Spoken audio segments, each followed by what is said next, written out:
IPL 2026 का 52वां मुकाबला जो कि राजस्थान रॉयल्स और गुजरात टाइटंस के बीच में खेला जाएगा सवाई मानसिंह स्टेडियम जयपुर के उस मैदान पर, जहां पर दो मुकाबले इस सीजन में ऑलरेडी खेले जा चुके हैं। और वहां पर हमने उन दोनों मुकाबलों में पिच का कैसा नेचर देखा, उसको आगे हम पिच रिपोर्ट में समझेंगे, जहां से आपको पूरी क्लैरिटी मिल पाएगी कि किस तरीके के बैटर आपकी टीम में होने चाहिए और बॉलर कौन सा आपकी टीम में होने चाहिए, खास करके सेकंड इनिंग में जो टीम बॉलिंग करेगी उसके बॉलर्स। और साथ ही साथ यहाँ पर बात करें दोनों टीमों की, तो राजस्थान की टीम भी और गुजरात की टीम भी टोटल 10-10 मुकाबले खेल चुके हैं इस पूरे सीजन के दौरान, जिसमें 6-6 मुकाबले दोनों टीमों ने जीते हैं, 4-4 मुकाबले हारे हैं। लेकिन इन दोनों टीमों की अगर हम बात करें आपस में, तो ये दूसरा मुकाबला होगा इसी सेम सीजन का, जहां पर पहला वाला मैच जो खेला गया था वहां पर राजस्थान की टीम गई थी गुजरात के उनके होम ग्राउंड पर, उनको 6 रन से हरा करके आई थी। तो एक क्लोज एनकाउंटर था वो वाला। लेकिन आज के इस मैच में जब राजस्थान का अपना होम ग्राउंड होगा और जहां पर पिछले कुछ मैचेस में हारते हुए टीम अपना मोमेंटम गंवा चुकी है, और वहीं पर गुजरात की टीम निश्चित तौर पर थोड़ा सा अप एंड डाउन चलती चली जा रही है पूरे टूर्नामेंट के अंदर, तो कौन सी टीम एक बार फिर से अपने उस मोमेंटम को वापस लेकर के आएगी और एक अच्छी प्रबल संभावना बनाएगी कि प्लेऑफ में ये दोनों टीमें पहुंचे या कोई एक टीम तो कम से कम पहुंचे, वही हम समझने की कोशिश यहां पर करेंगे। फिलहाल ये जो मैच है 9 मई को शाम को 7:30 बजे से खेला जाएगा, और जैसा मैंने आपको बताया कि जयपुर का वो मैदान होगा जहां पर ऑलरेडी 2 मुकाबले खेले जा चुके हैं। पहला मैच इस मैदान पर हुआ था 25 अप्रैल को, सेकंड मैच खेला गया था 1 मई को। इसके पहले जो पिछले सीजन के भी कुल टोटल मिलाकर के इस मैदान पर 7 मैचेस खेले गए थे, उसका भी स्कोर कार्ड आपके सामने मैंने यहाँ पर रख दिया है। बहुत सारे लोगों को ढेर सारा डेटा चाहिए होता, तो उसके लिए आप चाहें तो उसको देख सकते हैं। लेकिन फिलहाल अगर आपको मैं इस ग्राउंड के बारे में स्ट्रेट अवे बताऊं, तो अभी तक के जो 2 मुकाबले खेले गए हैं उसमें हमने साफ देखा है कि एक जो पिच होती है उसमें लाल मिट्टी का कंटेंट हाई होता है, तो पेस और बाउंस बहुत अच्छा होगा। और साथ ही साथ पिच के ऊपर डेड ग्रास की जो कवरिंग होती है वो और बेहतर कर देती है बाउंस को और काफी इवन बना देती है। तो पिच में जो क्रैक्स उस डेड ग्रास की वजह से क्रिएट नहीं हो पाते, उसकी वजह से मैच के आगे बढ़ने के साथ साथ जो बैटिंग के लिए जो पिच है और बेहतर बैटिंग करने के लिए होती चली जाती है। और सेकंड इनिंग में निश्चित तौर पर जो टेम्परेचर का ड्रॉप होता है और कभी कभार जो ओस भी आ जाती है, वो भी काफी हेल्प करती है सेकंड इनिंग में बैटिंग करने वाली टीम को। इवन ऐसा हेल्प यहां पर करती है कि जो पिछला वाला मैच यहां पर खेला गया था राजस्थान और दिल्ली का, उसमें राजस्थान की टीम ने 225 रन बनाए थे पहले 20 ओवर में, जहां पर पावर प्ले में हालांकि इनकी 2 विकेटें गिर गई थी। और उसके जवाब में दिल्ली की टीम जो 200 प्लस का स्कोर बनाने के लिए मानी नहीं जाती ज्यादातर, और इसके पहले इस मैच के पहले ये हाईएस्ट स्कोर कोई चेज कर पाई थी तो 210 के अंदर का ही स्कोर था। लेकिन पिछले वाले मैच में डीसी ने राजस्थान के 225 के स्कोर को चेज कर दिया। 5 गेंदें बची हुई थी मैच के अंदर और 226 रन बनाकर के 3 विकेट पर मैच को बड़ी आसानी से जीत लिया। और इवन जो पहला मैच भी यहां पर खेला गया था वहां पर भी राजस्थान ने पहले बैटिंग करते हुए 228 रन बनाए थे, लेकिन उसके बावजूद हैदराबाद के खिलाफ वहां पर इनको 5 विकेट से बड़ी हार का सामना करना पड़ा। तो अभी तक के इस मैदान पर खेले गए दोनों मुकाबले में हारी राजस्थान की ही टीम है। दोनों मैच में उसने पहले बैटिंग करी है और इसमें इनकी एक कमजोरी जो निकल करके आई है पिछले 2-3 मैचेस से, जो कि हमने पंजाब टीम के साथ भी होते हुए देखा है कि इनकी बॉलिंग पूरी तरह से फ्लॉप होती दिखाई पड़ी है। शुरुआत में रवि बिश्नोई एक बड़े नाम साबित हुए थे इस पूरे टूर्नामेंट के अंदर, और जो पहला मैच राजस्थान ने गुजरात को हराया भी था इस सीजन में,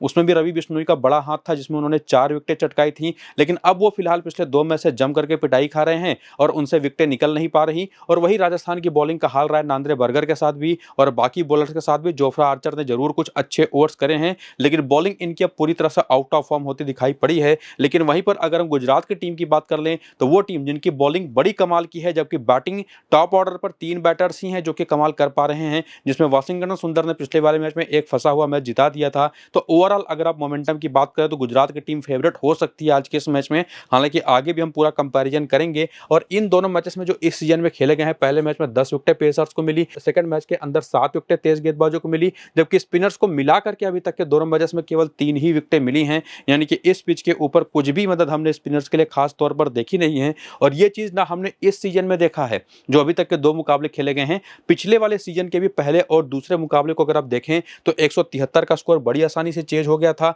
209 का स्कोर भी बहुत आसानी से राजस्थान ने चेज कर दिया था। और फिर जब तीसरे मैच की तरफ आया गया तो वहां पर भी बैटिंग करने के लिए पिच बहुत अच्छी थी, लेकिन 219 का स्कोर राजस्थान की टीम यहां पर चेज नहीं कर पाई थी। और जैसे जैसे टूर्नामेंट यहां पर आगे बढ़ा, सेकंड इनिंग में बैटिंग करना आसान तो था, लेकिन निश्चित तौर पर थोड़ा सा जो वेयर एंड टेयर क्रिएट हो रहा था वो थोड़ी बहुत मदद दे जरूर रही थी, लेकिन इतनी भी नहीं कि सेकंड इनिंग में रन्स ना बन पाए। एक आध रेयर मैचेस के अलावा बाकी सभी मैचेस में, इवन जो लास्ट वाला मैच भी पिछले सीजन का खेला गया था ना, यहां पर भी बड़ी आसानी से 184 का स्कोर पंजाब ने चेज कर दिया था। इससे साफ पता चलता है कि यहां पर जो डेड कवरिंग ग्रास की होती है पिच के ऊपर, वो उसको हमेशा बेहतर बना करके रखती है। और इसी वजह से अगर फ्रेश पिच मिलेगी तब तो 100% सेकंड इनिंग में बैटिंग आसान होगी, लेकिन अगर थोड़ी सी यूज्ड पिच मिल गई तो शायद थोड़ा बहुत चांसेस बन सकते हैं सेकंड इनिंग में स्लोअर वंस और कटर्स जो होंगी तेज गेंदबाजों की, थोड़ी बहुत ग्रिप कर सकती है। वरना कोई भी मदद यहां पर तेज तेज गेंदबाजों के लिए या स्पिनर्स के लिए होती है नहीं। तो इस पिच रिपोर्ट के बेसिस पर आज के इस मैच की जो भी टीम हमारी फाइनल बनेगी फ्री टू प्ले फैंटेसी के लिए,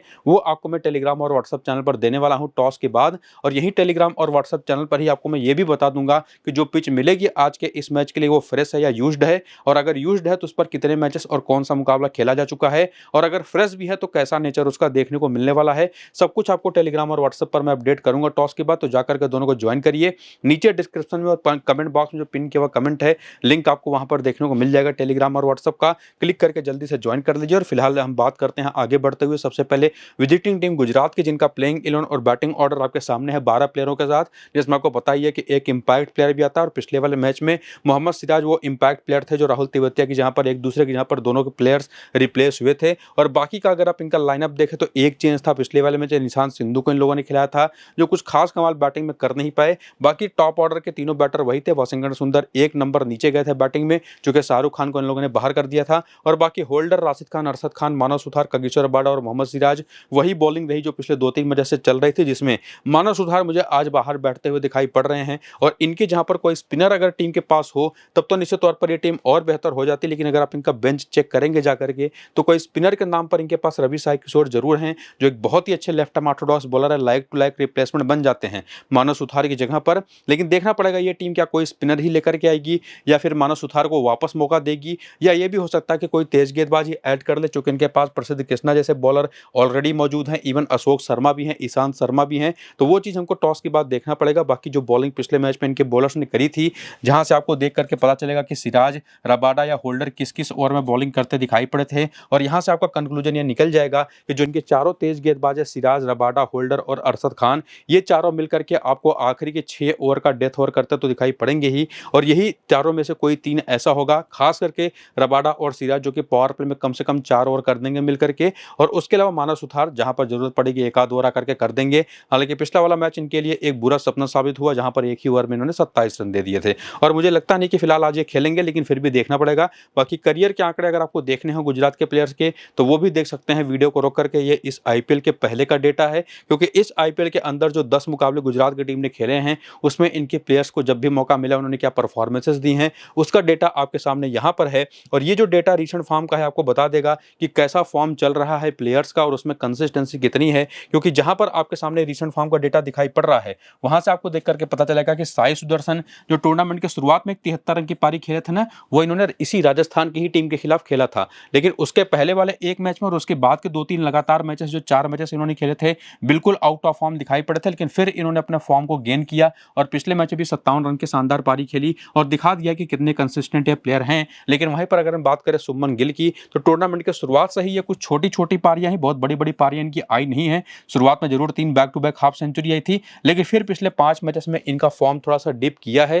हालांकि इतना भी डिप नहीं कर गया है कि आप इनको पूरी तरह से ड्रॉप ही कर दे टीम से। बेसिकली रन से आपको बना करके दे रहे हैं अगर आप पिछले मैच को छोड़ दें। और वही सेम चीज आप बटलर को लेकर भी कह सकते हैं, जिनका फॉर्म अब आ चुका है वापस, और ना सिर्फ वापस आया है बल्कि ठीक ठाक आया है। हालांकि बड़े स्कोर्स आपको इनके तरफ से भी देखने को अभी तक नहीं मिले हैं, जैसा कि शुभमन गिल के साथ देखने को मिला है। बाकी निशांत सिंधु, जैसे मैंने आपको बताया कि पिछले मैच उनको पहली बार मौका मिला, कुछ खास कमाल तो नहीं कर पाए, 15 रन बना करके आउट हो गया। हालांकि डोमेस्टिक सर्किट में काफी बढ़िया इनका सीजन गया था। और उसके बाद आते हैं वाशिंगटन सुंदर, जिनको लगातार नंबर 4 पर मौके मिल रहे थे, कुछ खास करने का इनको मौका मिल भी नहीं पा रहा था बेसिकली, चूंकि टॉप ऑर्डर के तीनों बैटर्स ही ज्यादातर बैटिंग कर पा रहे थे और बॉलिंग तो इनसे कराया जा नहीं रहा। लेकिन पिछले मैच में जिस तरीके की इन्होंने 40 नाबाद रन की शानदार पारी खेली और मैच फंस गया था वहां तक आते आते, लेकिन इन्होंने उस मैच को खत्म किया और अपनी टीम को जिताया और दिखा दिया कि एक भरोसेमंद बैटर भी ये साबित हो सकते हैं। बाकी राहुल तेवतिया वो यूज इनका हो नहीं पाया है। बाकी होल्डर, जब से इनको टीम लेकर के आई है अपनी प्लेइंग 11 में, तब से टीम की किस्मत थोड़ी सी बदली है और जीत के रास्ते पर वापस आई है।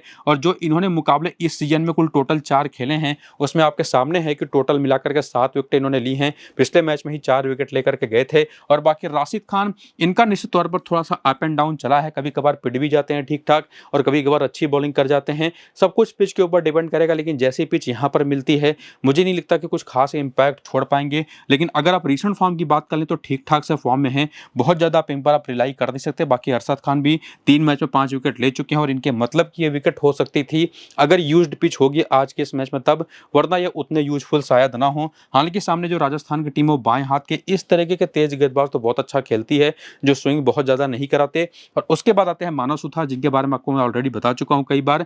बाकी रबाडा ने जबरदस्त बॉलिंग करी है पूरे सीजन में, खास करके पिछले 3 मैच में तो और भी ज़्यादा आग उगला इन्होंने। और सिराज खास करके विकेटें उतनी नहीं ले पा रहे, लेकिन अगर आप देखो पहले मैच में विकेटलेस जाने के बाद अगला एक भी ऐसा इनका मैच नहीं गया जहां पर इनको विकेट मिला नहीं है, और एक्चुअली इंपैक्ट इन्होंने छोड़ा है जबरदस्त तरीके की बॉलिंग से। और पिछले मैच में इनको रिवार्ड मिला 2 विकेटों के साथ। तो फॉर्म की अगर हम बात करें तो जो प्लेइंग 11 पॉसिबली आज के इस मैच पे खेल सकता है, कुल टोटल 12 प्लेयर, उसमें आपको साफ साफ दिखाई पड़ेगा कि 2 ये बॉलर, 2 ये ऑलराउंडर टाइप के बॉलर, जिसमें से एक तो बॉलिंग करते नहीं, और बाकी टॉप ऑर्डर के तीनों बैटर्स, यानी कि टोटल 7 ऐसे प्लेयर हैं। और उसमें राशिद खान को भी अगर आप ऐड कर दे तो 8 प्लेयर जिनके ऊपर आप भरोसा कर सकते हैं, जिनको अपनी फैंटेसी टीम में आप लेके जा सकते हैं। और अगर 11-12 में से 7-8 प्लेयर ऐसे आपको मिल जाए तो निश्चित तौर पर आप समझ सकते हैं कि टीम कितना बेहतर रिसेंट टाइम में कर रही है, प्लेयर्स का फॉर्म भी अच्छा चल रहा है। लेकिन निश्चित तौर पर आप 8 प्लेयर तो लेकर के जाएंगे नहीं, क्योंकि राजस्थान की टीम भी बहुत अच्छी है, खास करके उनकी बैटिंग। और इसी वजह से आगे आते हुए हेड टू हेड के स्टैट्स से थोड़ी सी मदद लेने की कोशिश करें कि एक्चुअली कौन से प्लेयर फिल्टर होकर के हमारी टीम में आएंगे। तो इसमें टॉप ऑर्डर के जो तीनों ही बैटर्स हैं जो गुजरात के लिए खेलते हैं, इनके राजस्थान के खिलाफ आंकड़े भी बहुत ही जबरदस्त रहे हैं। हालांकि उसमें वाशिंगटन सुंदर के नंबर्स देखेंगे तो बहुत ही पुअर हैं, और इवन राहुल तिवतिया को तो छोड़ दीजिए, लेकिन जेसन होल्डर के आंकड़े अगर आप देखें तो 7 मैच में 10 विकेटें हैं। वहीं पर राशिद खान के भी 17 मैच में 20 विकेटें हैं, रबाडा के 9 मैच में 16 विकेटें हैं, और सिराज के 14 मैच में 14 विकेटें हैं। तो थोड़े से जो एवरेज आउट प्लेयर्स यहाँ पर से होते हैं, उसमें कुछ हद तक राशिद खान और सिराज ही ऐसे 2 नाम हैं जिनको आप हटा सकते हैं बाकी उन 8 प्लेयरों में से। यानी कि 6 प्लेयर तो काफी हद तक आपको मिल गए, लेकिन जैसा मैंने आपको कहा था ना कि अगर यूज्ड पिच होगी तो राशिद खान भी इंपॉर्टेंट होंगे, इवन अरशद खान भी एक बड़े नाम साबित हो सकते हैं। सिराज एक ऐसे प्लेयर जरूर हैं जिनको आप निश्चित तौर पर अपने टीम से ड्रॉप कर सकते हैं। हालांकि बेंच पर अगर प्रसिद्ध कृष्णा को अगर आज मौका मिल गया तो ये भी 8 मैच 11 विकेट ले चुके हैं जब भी ये खेले हैं सामने वाली राजस्थान की टीम के खिलाफ, जो कि निश्चित तौर पर देखना जरूरी है, चूंकि मानव सुधार की जगह पर चांसेस इनके भी खेलने के बन सकते हैं। हालांकि हो भी सकता है कि ना खेले, लेकिन चांसेस हैं, इसके लिए आप इनके नाम को जरूर ध्यान से देख रहिए। बाकी वेन्यू का भी डेटा अगर आप देखें तो राजस्थान के जयपुर में ये जो मैदान है वहां पर भी टॉप ऑर्डर के इनके तीनों बैटर्स ने कमाल की बैटिंग हमेशा करी है। इवन निशांत सिंधु के यहाँ पर डोमेस्टिक क्रिकेट में रिकॉर्ड काफी अच्छा रहा T20 फॉर्मेट में, तो एक डिफरेंशियल हो सकते हैं। लेकिन वाशिंगटन सुंदर के यहाँ पर एक मैच 13 रन है, कोई विकेट नहीं है। तिवतिया के नंबर्स भी यहाँ पर ठीक ठाक हैं। बाकी जेसन होल्डर के 4 मैच में 5 विकेट है, राशिद खान के 5 मैच में 7 विकेट है, कगिसो रबाडा के 1 मैच में 2 विकेट है, लेकिन मोहम्मद सिराज यहाँ पर कुछ खास कमाल कर नहीं पाए हैं। तो मेरे हिसाब से ये 6 बेस्ट ऑप्शन हैं जिनको सीधे अपनी टीम में लेके जा सकते हैं। बाकी डिसाइड आपको ही करना है कि वहां पर आप राशिद खान के साथ जाएंगे, अरशद खान के साथ जाएंगे, या जाएंगे मोहम्मद सिराज के साथ। इन तीनों में से कोई भी एक प्लेयर अपनी टीम में आप पिक कर सकते हैं। और अगर बेंच पर से प्रसिद्ध कृष्णा खेलते हुए दिखाई पड़े तब वो मेरे हिसाब से 6ठे बेस्ट प्लेयर होंगे जिनको सीधे अपनी टीम में आप लेके जा सकते हैं। तो इस तरह से बाकी प्लेयर बैटल भी अगर आप देख लें तो जो गुजरात के प्लेयर्स हैं वो मैं आपको हमेशा बताता हूं कि आईपीएल की जितनी भी टीमें हैं उसमें से कोई सबसे बेहतर स्पिन खेलती है टीम तो ये गुजरात की टीम है। हालांकि अभी लास्ट वाला मैच जो आपको मैंने बताया इन दोनों टीमों का आपस में हुआ था अहमदाबाद के मैदान पर, वहां पर बिश्नोई ने 4 विकेटें निकाली थी। तो ये भी एक बात ध्यान देने वाली है जिसमें आपको बार बार दिखाई पड़ेगा रविंद्र जडेजा का नाम। लेकिन उनके खिलाफ भी आंकड़े अगर आप बात करें तो शुभमन गिल के ही अच्छे हैं, 81 रन बना करके एक बार आउट हुए हैं। लेकिन तुषार देशपांडे भी 2 बार इनको आउट कर चुके हैं, लेकिन यहाँ पर भी इन्होंने 68 रन बना रखे हैं। और बाकी साई सुदर्शन बिश्नोई की गेंद पर 2 बार आउट हुए हैं, केवल 17 रन बना करके। बाकी जडेजा पर भी 1 बार आउट हुए हैं, लेकिन डोमिनेशन इन्हीं का है। बाएं हाथ के तेज गेंदबाजी पर ये फंसते हैं, और इवन इनका जो टॉप ऑर्डर है वो बाएं हाथ के तेज गेंदबाजी पर फंसता ही फंसता है। इसी वजह से बर्गर भी एक बहुत इंपॉर्टेंट बॉलिंग ऑप्शन होंगे, और इवन जोफ्रा आर्चर तो रहेंगे ही, लेकिन बिश्नोई भी एक डिफरेंशियल ऑप्शन बन सकते हैं, जो कि पिछले मैच में इसी टीम के खिलाफ काफी कमाल की बॉलिंग करके आए हैं।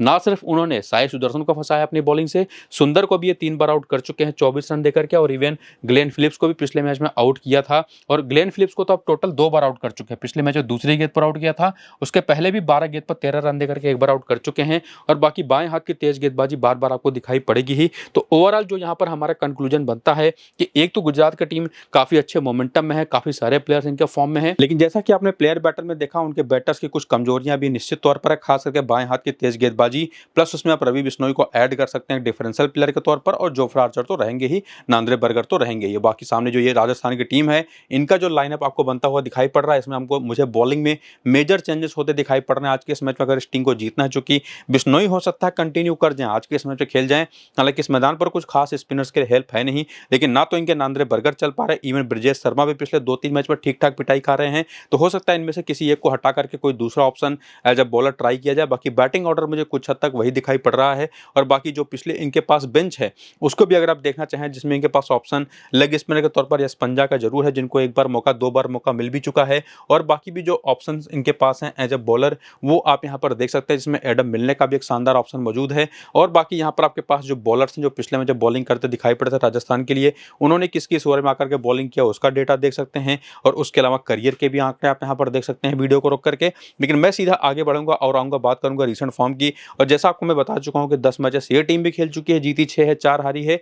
और उसमें जो परफॉर्मेंसेस प्लेयर्स की इनकी रही है, उसमें खास करके पिछले 2-3 मैचेस इनके बॉलर्स के तो बहुत ही खराब गए हैं। तो उसमें तुषार देशपांडे के पिछले 2-3 मैचेस देख लें, इवन इन्होंने तो टोटल 5 मैचेस में केवल 4 ही विकेट लिया है। बिश्नोई की बात करें तो शुरुआत इनका टूर्नामेंट का बहुत ही शानदार रहा था, लेकिन आखिरी के 5 मैच में इनकी केवल 2 विकेट और ठीक ठाक पिटाई भी इन्होंने खाई है। और बाकी ब्रिजेश शर्मा, इन्होंने भी सीजन की शुरुआत बहुत अच्छी करी थी, लेकिन पिछले 2 मैच में ना सिर्फ विकेटलेस गए हैं बल्कि रन भी काफी ज्यादा कंसीड किया है। और बर्गर के साथ भी ठीक वही होता दिखाई पड़ा है। हालांकि जोफ्रा आर्चर ने अपनी फायर पावर बना करके रखी हुई है, हालांकि रन्स ये भी काफी ज्यादा कंसीड कर देते हैं, लेकिन कम से कम विकेट निकाल करके दे पा रहे हैं। ये कम से कम एक अच्छी बात इनको लेकर के रही है। और वही सेम चीज आप जडेजा को लेकर के भी कह सकते हैं कि इंपैक्ट इनका रहा है बैटिंग बॉलिंग दोनों को मिला करके, जिसमें बॉलिंग इन्होंने काफी ठीक ठाक करी। और बाकी डोनोवन फरेरा, वो तो बेसिकली कमाल की कुछ पारियां खेल ही रहे हैं। हालांकि जैसा मैंने आपको बताया कि मैच विनिंग इनिंग में तब्दील नहीं कर पा रहे, लेकिन निश्चित तौर पर काफी शानदार पारियां नीचे आकर के मैचेस को फिनिश करके जा रहे हैं। और बाकी रियान पराग भी अब फॉर्म में आ चुके हैं पिछले 2 मैचेस में शानदार पारियां खेल करके।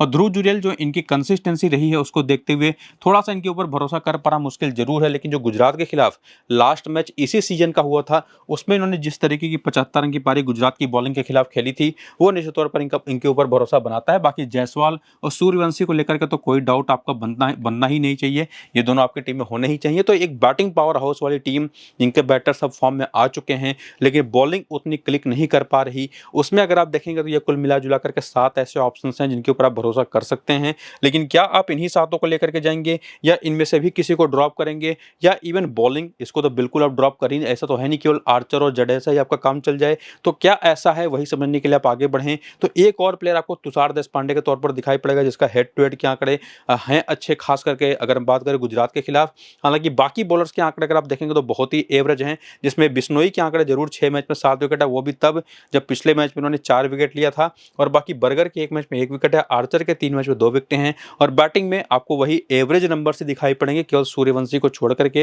लेकिन वहीं पर अगर आप वेन्यू के नंबर्स आकर के देखें तो अपने होम ग्राउंड पर यह टीम खेलेगी, और अपने इस होम ग्राउंड पर इनके हर एक बैटर के आंकड़े अगर आप देखें तो केवल ध्रुव जुरेल यहाँ पर कमजोर पड़े हैं, बाकी सभी ने शानदार परफॉर्मेंसेस दी हैं। और बॉलिंग में भी अगर आप बात करें तो उतना बड़ा हाथ किसी का दिखाई नहीं पड़ रहा, केवल तुषार देशपांडे एक आउटसाइड चांस के तौर पर दिखाई पड़ रहे हैं। तो मेरे हिसाब से कोई बॉलर आपको ट्राई करना भी है तो आर्चर के साथ साथ आप यहाँ पर तुषार देशपांडे को लेकर जा सकते हैं। बाकी काफी कुछ हमको मैच की शुरुआत होने के टाइम पर ही पता चलेगा कि बर्गर को आप लेके जाएंगे या नहीं जाएंगे। और बैटिंग में हमको तो कोई डाउट है नहीं, और मैं जरूर कहूंगा कि दोनों ओपनर्स आपके टीम में होने चाहिए। और अगर आप कोई बॉलर पर भरोसा नहीं कर पा रहे हैं तब जडेजा आपके लिए एक अच्छा ऑप्शन है, वरना ध्रुव जुरेल रियान पराग तो हैं ही जो एज ए बैटर आएंगे, वरना इन दोनों में से किसी एक को ड्रॉप करके एक एक्स्ट्रा बॉलर आप बढ़ा सकते हैं। ये काम आपको करना है। बाकी इस टीम की कमजोरियों को देखने के लिए प्लेयर बैटल देखें तो जायसवाल कगिसो रबाडा की गेंदों पर 2 बार आउट हो चुकी है, केवल 25 रन बनाकर वो भी 24 बॉलों पर। और इवन राशिद खान पर भी ये फंसे हैं। मोहम्मद सिराज की बात करते हैं, 51 गेंद पर 69 रन बनाकर के केवल 1 बार आउट हुए हैं। लेफ्ट आर्म ऑर्थोडॉक्स बॉलिंग और ऑफ स्पिन, ऐसी 2 तरीके की बॉलिंग है जो इस टीम के टॉप ऑर्डर के बैटर्स को फंसाती है। इवन अगर हम बात करें ध्रुव जुरेल की तो ये भी स्पिन बहुत अच्छी नहीं खेलते, जो कि डेटा में आपको साफ साफ दिखाई पड़ेगा। बाकी राशिद खान का नाम आप बार बार यहाँ पर देखेंगे। और उसके साथ साथ प्रसिद्ध कृष्णा, जो कि फिलहाल तो पिछले कुछ मैचेस से नहीं खेल रहे, लेकिन अगर आज खेलेंगे तो एक अच्छे ऑप्शन होंगे। बाकी बाएं हाथ का तेज गेंदबाज, वो भी इस टीम के खिलाफ अच्छा यूजफुल ऑप्शन हो सकता है। हालांकि सामने की टीम में अरशद खान है जो कि पावर प्ले में बॉलिंग करने नहीं आते, तो वो एक उनके लिए डिसएडवांटेज रहेगा। लेकिन बाकी जो भी बॉलर इस टीम के खिलाफ इंपैक्ट छोड़ पाए हैं, सभी का डेटा आपके सामने है, उसको रोक करके वीडियो को आप जरूर देख लीजिएगा। बाकी एक बात तो काफी हद तक क्लियर है कि अगर आप रिसेंट परफॉर्मेंसेस को देखें और टीमों के बैलेंस को देखें तो मेरे हिसाब से गुजरात की ही टीम भारी पड़ती दिखाई पड़ रही है। लेकिन जैसा मैंने आपको बताया कि राजस्थान की टीम ऑलरेडी इसी सीजन में गुजरात को एक बार हरा चुकी है, लेकिन उसमें वही फैक्ट था कि तब उनकी बॉलिंग क्लिक कर रही थी राजस्थान की, बैटिंग तो कर ही रही थी। तो देखना पड़ेगा कि किस इनिंग की बैटिंग बॉलिंग होगी। फिलहाल गुजरात को फेवरेट मानते हो, आपको काफी सारी चीजें समझनी पड़ेंगी, लेकिन पिच का भी एक बड़ा रोल होगा। तो कौन सी पिच है, कैसी पिच है, प्लस टॉस के बाद क्या अपडेट आता है, उसके बेसिस पर मेरी क्या टीम बन पा रही है, वो आपको मैं टेलीग्राम और व्हाट्सएप पर टॉस के बाद बताऊंगा। जाकर के दोनों को ज्वाइन करिए, नीचे डिस्क्रिप्शन में और पिन कमेंट में लिंक है। बाकी वीडियो को शुरू से अंत तक पूरा देखिएगा, वैसे भी सारी क्लैरिटी आपको मिल जाएगी। इस वीडियो को फिलहाल यहीं पर करेंगे खत्म, चलते हैं, नमस्कार।